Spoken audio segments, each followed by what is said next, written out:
scrolling up and down as well. So Well, I'll operate with what I have here in front of me. I don't see anybody anymore. I that's fine. We just can all see, see you. okay, fine. All right, so Moadim L'Simcha to all of you. It is an extraordinary honor and privilege that I have to have this opportunity to spend some time with you. I made Havdalah for the end of the Chag about 7 minutes ago here on the East Coast of the United States. So I am first coming out of the intensity of 3-day Yom Tov, and you're already ahead of me with regard to that. I want to thank Rabbi Krebs very much for giving me the opportunity to spend some time with you and to share some thoughts with you. Like us, like you, we are going through a particular challenge now.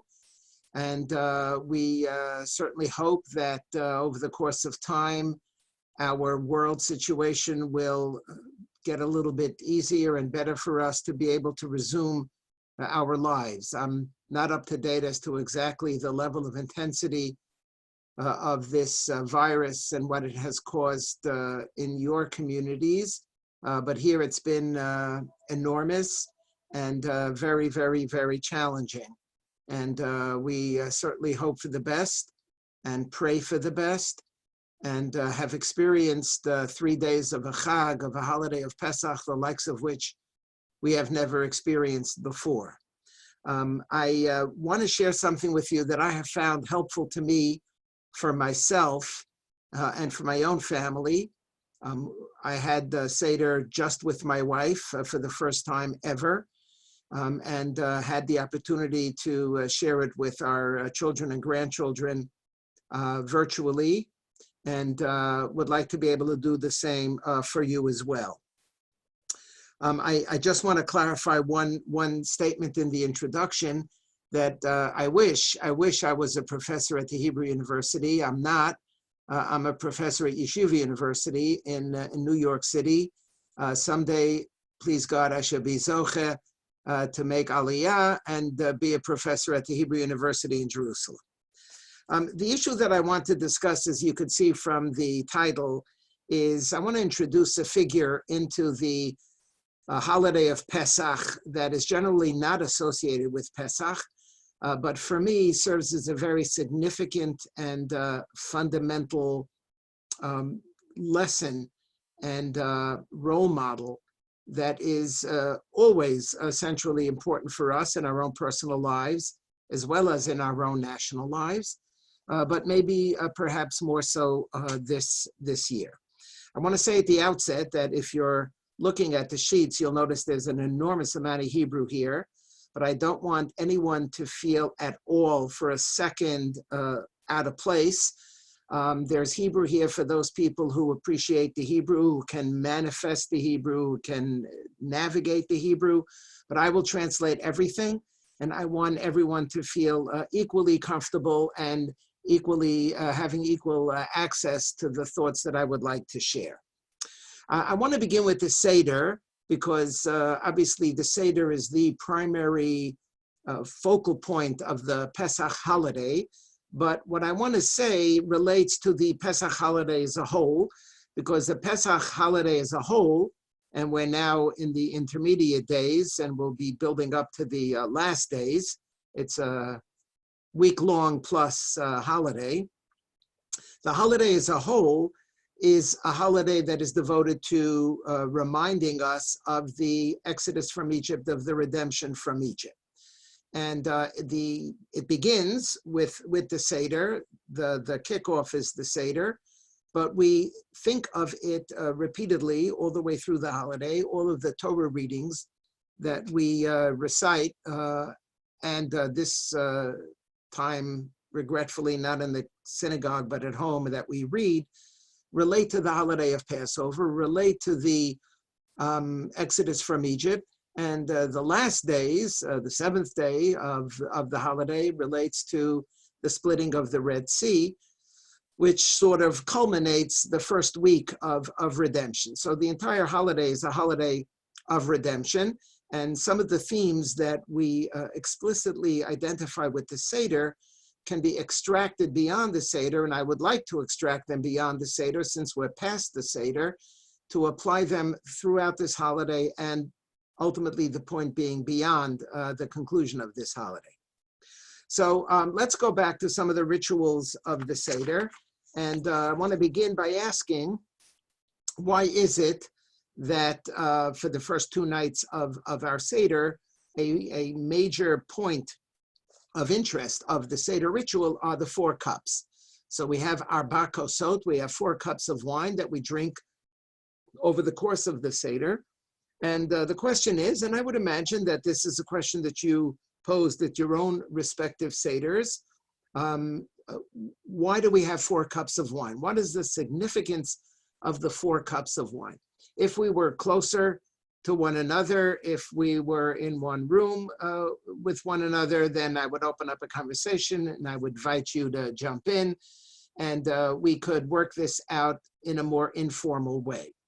Given the complexity of this technology, I will proceed and hope that I will share some thoughts that you yourselves shared and maybe introduce something novel and unusual and hopefully interesting. The standard explanation given for why we have 4 cups of wine at the Seder is what we have here at on the top of the first page, Arba Kosot. This is Rashi at the end of Tractate Pesachim 99b. The last chapter of this tractate, you can tell from the title, is about Pesach. It's about the holiday of Pesach, of Passover.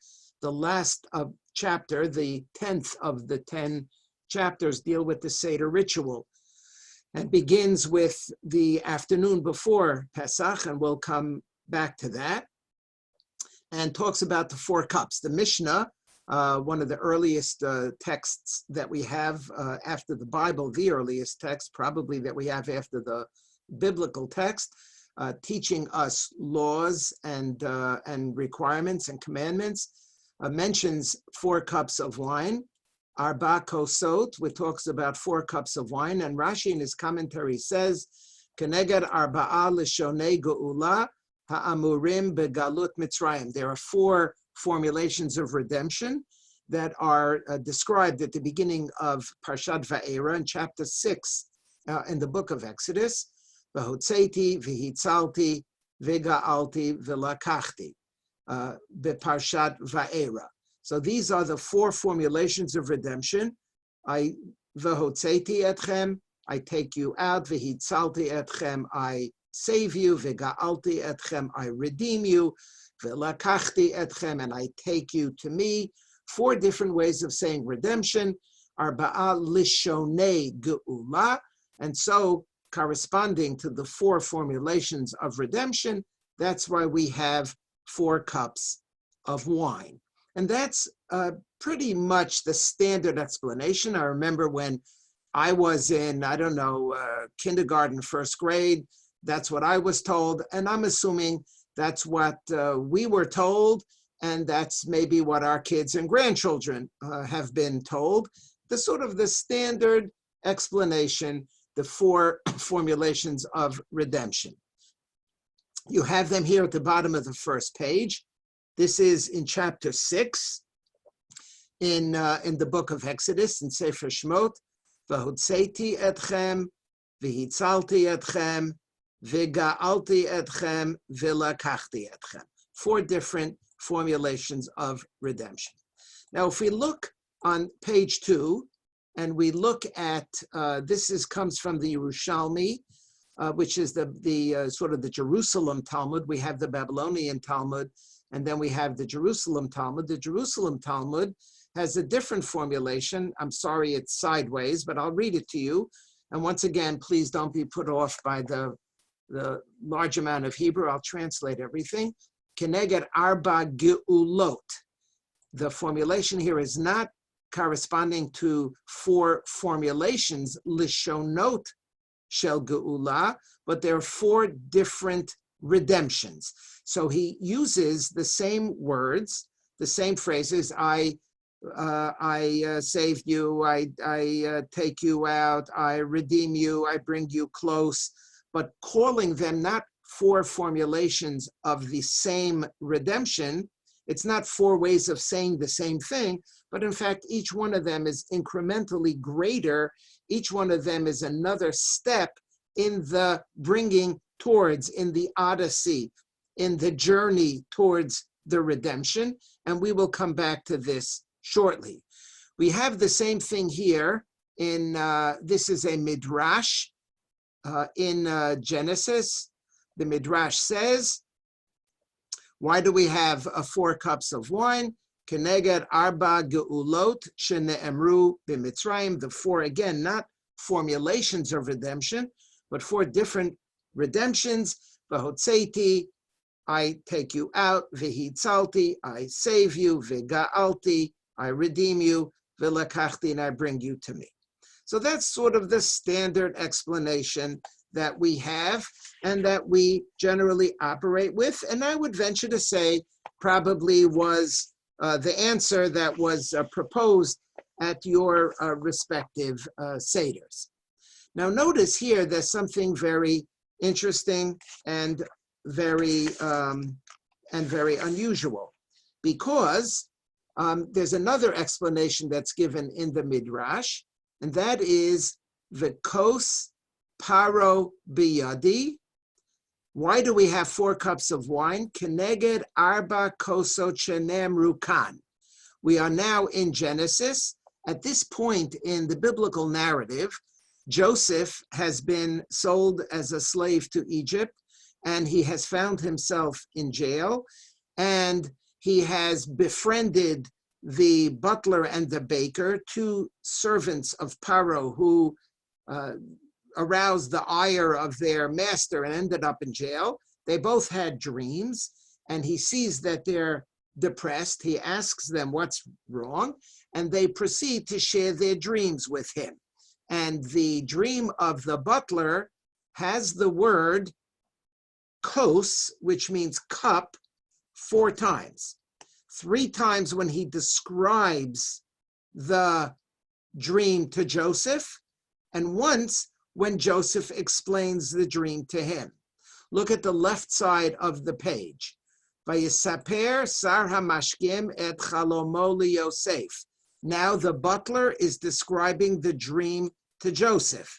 And he says, here's what I saw in my dream. V'kos paro biyadi. I was holding the cup of Paro, and I took the grapes and I squeezed them into the cup of Paro, number 2. Va'atein et hakos al kaf Paro, and I dreamt that I gave the cup, number 3, into the hand of Paro. Yosef says, well, I'll explain to you what it is. And he proceeds to explain the dream. And he uses, again, the word venatata kos paro biyado. The word kos, the word cup, appears 4 times in this exchange between the butler and Joseph when Joseph is in jail. Ergo, therefore, says the Midrash, why do we have 4 cups of wine at the Seder? Keneged arba kosot shene'emru kan. V'kos paro biyadi, v'natata kos paro, etc. Because it says the word cup 4 times in this story. Therefore, 4 cups on the night of the Seder. The question that I want to pose first is, what does this have to do with the Seder? I understand the 4 formulations of redemption. God took us out, God saved us, God redeemed us. That's the redemption story. That's the Pesach story. That's what we remember on the night of the Seder. I got it. 4 cups, 4 ways of saying redemption, or 4 levels of redemption. But what does the fact that the word cup is mentioned 4 times in the last third of Genesis, when Joseph is in jail, what does that have to do with the Seder? Why is that relevant? Why is the number 4? Because there are 4 words for cup in that story. What does it have to do with us the night of the Seder. Question number 1. Now let's go to question number 2, which is at the bottom of page 3. Once again, there's a lot of Hebrew here, but I will explain everything. In order to understand my next point, we need to give you a little bit of a background. So there was such a thing as the Paschal sacrifice. In the days when there was a temple, that was a fundamental component of the Passover ritual. It was eaten in people's homes in groups. We mentioned it at the Seder. Rabban Gamliel says you have to mention 3 things. One of them is Pesach, one of them is matzah, one of them is maror, the bitter herbs. Well, the matzah we have in front of us. The maror, the bitter herbs, we have in front of us. The Pesach we don't have because there is no temple. There is no sacrifice. And so the afikoman is for the Pesach. We try to, in a very sad, paltry way, try to substitute. But in the days when the temple was standing, the Paschal sacrifice was slaughtered in the temple in the afternoon and was eaten, as I mentioned, in people's homes at night as the central food part of the Passover Seder. Did you ever wonder, how did the sacrifice, the meat, get from the temple where the animal was slaughtered to the house where it was eaten? It's slaughtered in the afternoon. A couple of hours later, 6, 7, 8, 9 hours later, it's eaten at home. It had to be transported from the temple to the home. How was it done? I never, ever thought about this until I came across this passage in the Talmud. So the Talmud in Tractate Pesachim, it's the same tractate, we're now on 68b, says the following. You know what they did? They scooped the meat out of the skin, and then they put it into the skin and picked up the skin, and then there's not really an elegant English word that I'm familiar with. They flung it over their shoulders, they slung it over their shoulders, and they carried it home that way. That's how they did it. If you have something heavy that you want to carry, so you take a sheet or a blanket, you put it right in the middle, you pick up the 4 corners, you hold the top, fling it over your shoulder, and you go. It's a lot easier to do it that way. The weight is more easily distributable and easier to carry than if you were just holding it in front of you. So that's how they did it. There was no wheelbarrow. They didn't pay somebody to do it. They didn't drag it. There was a particular way, a ritual way, how this was done. Amar Rabbi Elish concludes this passage, Tayos. This reminds us of something people called Tayos. This is reminiscent of Tayos. What's Tayos? Says Rashi, Derech Sochrim Yishmaelim Huzeh. This is the way of Ishmaelite business people. If you're a traveling salesman and you have your wares and you want to take it from one place to another, that's how you carried it. So that's what this reminds us of. It reminds us of Sochrim Yishmaelim, of Ishmaelite traveling salesmen.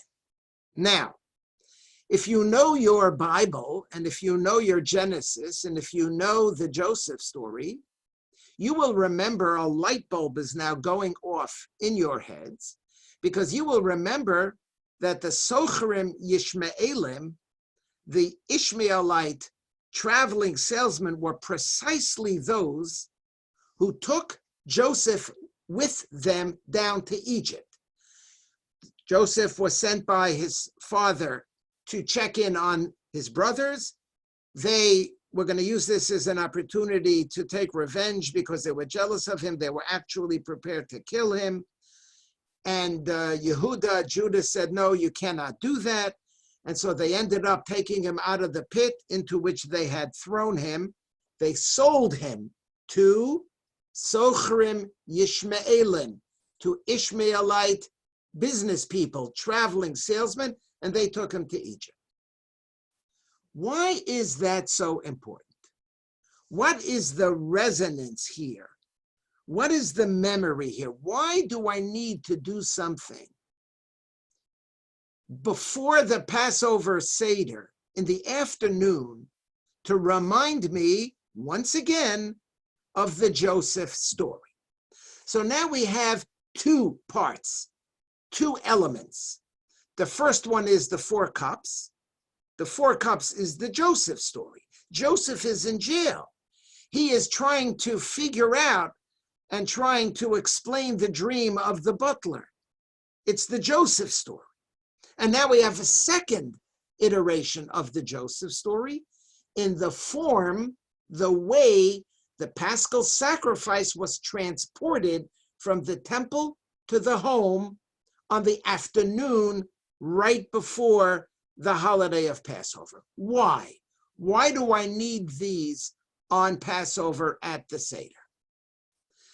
If you go to the next page, there's a lot of Hebrew here, and I will translate it, and I'm actually going to summarize it. Rav Shlomo Kluger was a great rabbi who lived in Poland in the 19th century. He wrote a commentary on the Haggadah. Here's Rav Shlomo Kluger, wrote a commentary on the Haggadah called Yeriot Shlomo. And he suggests the following. Do you know why we mention the way that we bring the Paschal sacrifice home from the temple to the house? Do you know why we do it in a way that evokes a memory of the Joseph story? He says it makes a lot of sense.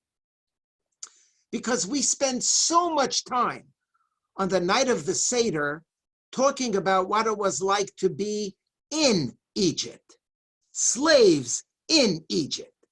And we spend so much time on the night of the Seder talking about what it was like to leave Egypt. Avadim hayinu lefaro b'Mitzrayim, we were slaves in Egypt. Vayotzienu Hashem Elokeinu misham, and God took us out. Those two realities are the focal points of the Seder experience. We were slaves in Egypt, and God took us out. We were redeemed. But nowhere, says Rabbi Kluger, do we talk about how we got down into Egypt in the first place. How did we get there? Hi, everybody. Welcome to my Seder. We were slaves in Egypt. That's the middle of the story. Excuse me. Start from the beginning. We were here. This happened. We ended up coming down to Egypt. And then we became slaves in Egypt. We're starting in the middle of the story. Says Rabbi Kluger, that's why we have the Joseph story. The way they brought the Paschal sacrifice home from the temple to their homes, to their houses, reminds us of the Joseph story because that's how it all began. It began with the Joseph story. The way they brought the Paschal sacrifice was not a preparation for the Seder. It was actually Act 1, Scene 1 of the Seder. We're now beginning the story. We are coming down to Egypt. It's the Joseph story. The first cup. Hi, everybody. Welcome to my Seder. We're picking up a cup of wine, the first of 4 cups. It's the Joseph story. Let me tell you, we're not starting within Egypt. We're starting with coming down to Egypt. And I think there's a lot of wisdom there and a lot of thoughtfulness. I'll give you one final example of a Joseph element at the Seder. So I'm sure you asked the question. We came to Kadesh, we made Kiddush, then we wash our hands, we don't make a bracha, and then comes Karpas. The third element of the Seder ritual is Karpas. So if I were with you, I would ask you, so what did you use You use celery, used carrot. In our family, we use a potato. Different families, different customs. It's beautiful. What do we do with the potato, with the karpas? We dip it in salt water. Why do we dip? Later on, we take the maror and we dip it into charoset. There's dipping going on at the Seder. Why is there dipping? When I was a little kid, I was told it shows wealth. It shows aristocracy. You know what? I don't even have to eat it. It's only there so I could dip into it. That's what rich people do. They dip. They have a condiment. They dip. Now listen to the Rabbeinu Manoach, a commentary on Maimonides' code. Do you know why we dip, he says? He says, Va'anu nohagim bekarpas. I'll translate it. Zecher leketonet hapasim she'asa Yaakov Avinu liYosef. What was dipped? The Joseph story. Jacob, the father, made a coat of many colors. He made a favorite coat, a favorite cloak for his son Yosef. And then when the brothers wanted to kill him and they sold him down into slavery and they dip his coat, the ketonet pasim, the coat of many colors, dip it into blood and bring it back to the father. And the father says, oh my God, an animal tore him up. Dipping. Why do we dip at the Seder? It reminds us of the dipping of this cloak. Asher besibata nitgalgel hadavar v'yardu avotenu l'Mitzrayim. It's because of that. That was the reason that things developed and our ancestors came down to Egypt. So now we have a third element of the Joseph story. Number one, the four cups of Joseph in jail. Number two, the manner in which the Paschal sacrifice was transported on the afternoon before Pesach from the temple to the home. And number three, the dipping. Says Rabbi Kluger, why? The reason why we do it is to explain how we got into Egypt in the first place. One final comment before I continue. Why is it called karpas? Did you ever wonder, why is this object? And it's questionable, it's different. Many people have different customs. I just mentioned a number of them. It's called karpas. Why is it called karpas? When I was a little kid, I was told, well, you have to read it backwards. If you read karpas backwards, chaf, reish, pei, samach, it becomes samach, pei, reish, chaf. Samach is 600,000. Parach means worked very hard. Here the Jewish people worked very hard. You read it backwards. Karpas, backwards, symbolizes the Jewish people working very hard. By the time I got to third grade, that wasn't sitting so well with me, because since when do we have a word and you have to read it backwards in order to understand it? And I was troubled for decades until I came across this Rashi. I want to give credit to Rabbi Isaac Bernstein. Rabbi Isaac Bernstein was a rabbi from England who became the rabbi of the Jewish Center on the Upper West Side of Manhattan in the late 70s. And I followed him in that congregation in 1981. He was a master orator, an incredible teacher. And in one of his classes, he drew attention to this, to the Rabbi Kluger comment that the reason why we have the Joseph story is because it tells us how we got down there and explaining why it's called karpas. If you look at the top of page 5, where the Bible says, the Torah tells us that Vayehav Yaakov et Yosef, that Jacob loved Joseph more than the other children, and he made him a ketonet pasim. The English translation here is a fine woolen tunic. Rashi says on pasim, Lashon kli milas, which means of fine material. Kamo karpas utechelet. The word karpas actually appears once in the entire Bible. And it wasn't that long ago that it was read, that we read it on Purim. Karpas means linen.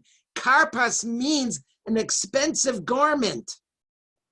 It's called karpas because the definition of ketonet pasim is not a coat of many colors.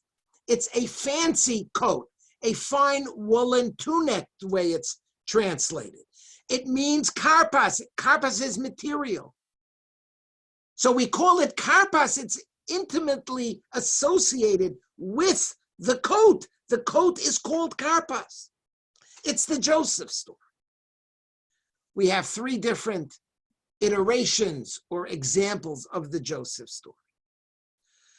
But I would like to suggest an entirely different explanation. And this is my own thought as to why we have the Joseph story at the Seder. Once again, 4 cups. Number 2, the manner that the Paschal sacrifice was brought back from the temple to the home. And number 3, the dipping, the ketonet pasim, the coat of Joseph that was dipped. And so we dip. I have a different explanation. I understand the Joseph story as follows.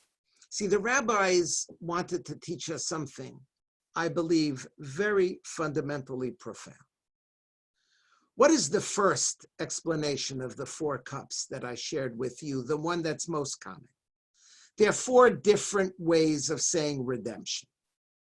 V'hotzeiti, v'hitzalti, v'ga'alti, v'lakachti. I took you out. I made it easier for you. I saved you. I redeemed you. I brought you to me.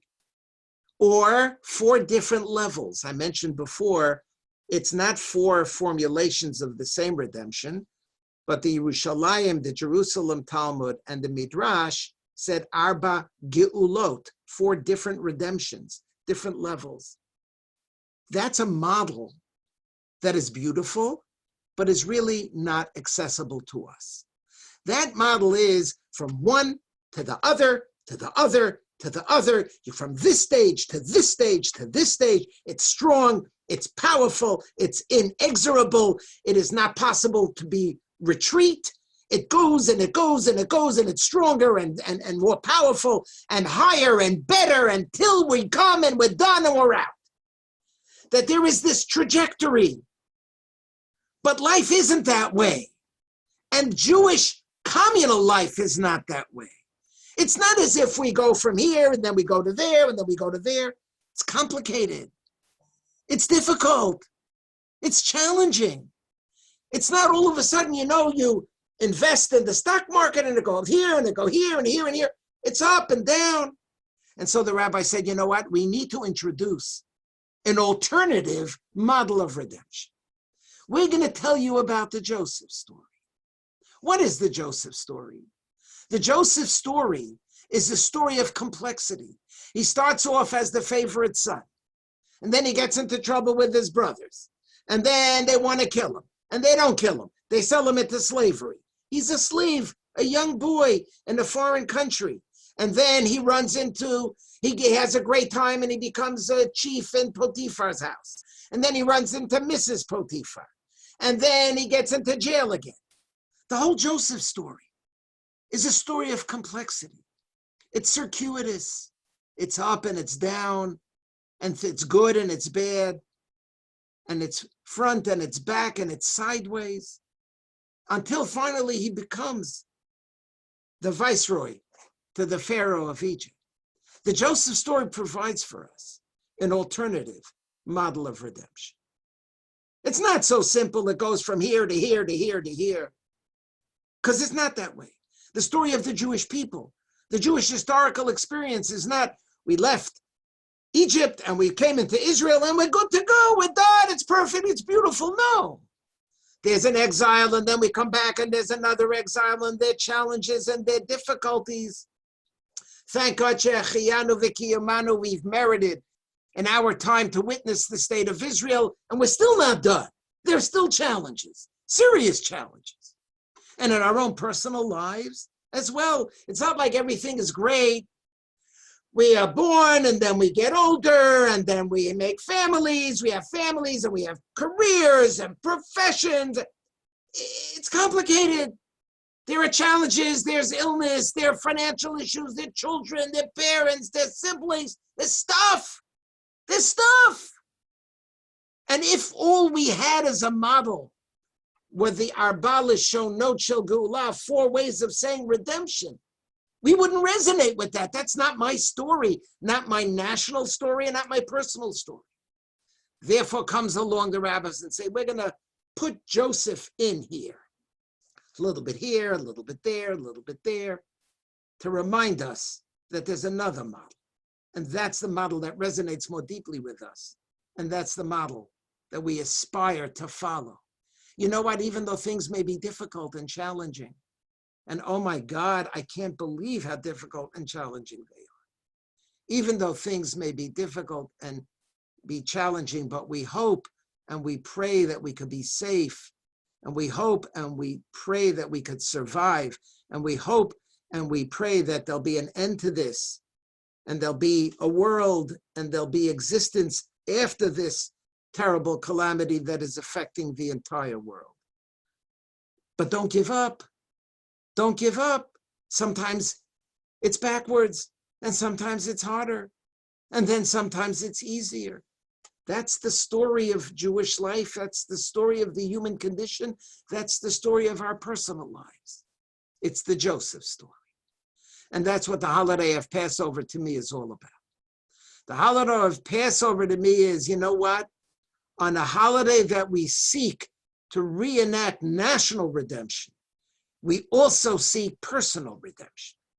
It's not just a national holiday of redemption for the Jewish people. Each of us want redemption. You know, the Hasidic masters tell us that we have to search for the chametz, for the unleavened bread. Not just you put 10 pieces and you walk around the house, but within each one of us to try to make ourselves better. We also want to be better. We also want to be in a different situation than we find ourselves. And so therefore we're motivated and we're inspired by the Joseph story. You know what? If it's hard, I'm sorry. Hang in there, please God. Please God, with God's help, it'll get better. I want to leave you one final thought that is relevant to the last days. I'll just summarize it for you because I don't want to keep you too much longer. We say in Hallel, Hayam Ra'a Vayanos. We recite in the 2nd chapter of Psalms that we recite in Hallel, and we recite that every day of Passover. The sea saw and ran away and split. And that's coming up now. The last days of Passover, day number 7, is about Kriyat Yamsuf. Pharaoh and his hordes were chasing after the Jewish people. They came to the sea. They were stuck between the sea in front of them, the raging sea, and the enemy pursuing them behind them. And then a miracle happened. The psalmist says the sea saw and split. What did the sea see? S-E-A-S-E-E. Hayam Ra'ah. The sea saw something. What did it see? Ra'ah, says the Midrash, Arono shel Yosef. They took Joseph's coffin when they left Egypt. He made them promise before he died that when they would leave, they would take him with them, and they did, and they brought him along. And when they came to the Red Sea, the sea saw the coffin of Yosef and split. Why? Because the sea understood that Jewish survival is contingent upon holding on to the lesson of Joseph. They needed to take Yosef with them. They needed Yosef to survive. As Jews were first leaving Egypt and going into the desert of Jewish history. Yes, into the land of Israel and then out of the land, in and out, in and out. They needed to hold on to the lesson of Yosef. The sea understood it and said, we have to open up. The Jews have to go through and they have to take with them the lesson of Yosef, the lesson of the complexity of the redemptive process. And so I want to wish you a Joseph moment. 4 cups of wine at the Seder, bringing home the Paschal sacrifice, the dipping. We did that. It stays with us. That's what Passover is all about. It's a holiday of redemption. National redemption, personal redemption. Not just 4 formulations of redemption, boom, boom, boom, but complexity, circuitous, frustrating sometimes, challenging often. But we're on the road. We're on the journey. And we take the lesson of Yosef, of Joseph, with us into the rest of the Jewish historical experience, the sea splits. And we take that lesson into our own personal lives. I wish all of you a wonderful rest of the holiday. You are blessed to have extraordinary rabbinic leadership. Rabbi Krebs is an extraordinary rabbi, someone for whom I have an enormous amount of respect. The fact that he put this together and brought people, Arba Kanfot HaOlam, from the 4 corners of the world to participate is inspiring. I thank you, Rabbi Krebs, for this opportunity. Your community is blessed to have you. May the Ribono Shel Olam, may God continue to give you the wisdom and the strength to be such a source of guidance to those who turn to you for this wisdom.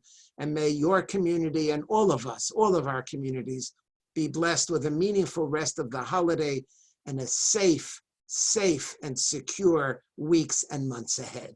Chag Sameach. Rabbi, thank you so much. And thank you everybody for joining us. It's been an absolute pleasure to hear from you immediately after 3 days of Yontif. We really appreciate that, Rabbi. Just should stay safe yourself. Modim l'simcha. Thank you, everybody. We hope to see you a little bit later this evening at 6:30 Sydney time and Melbourne time, 4:30 Perth time. We'll be having Rabbi Ari Khan, and we hope to see you all a bit later. Thank you very much. Thank you, Rabbi. Be well. I wish you well. Chag Sameach.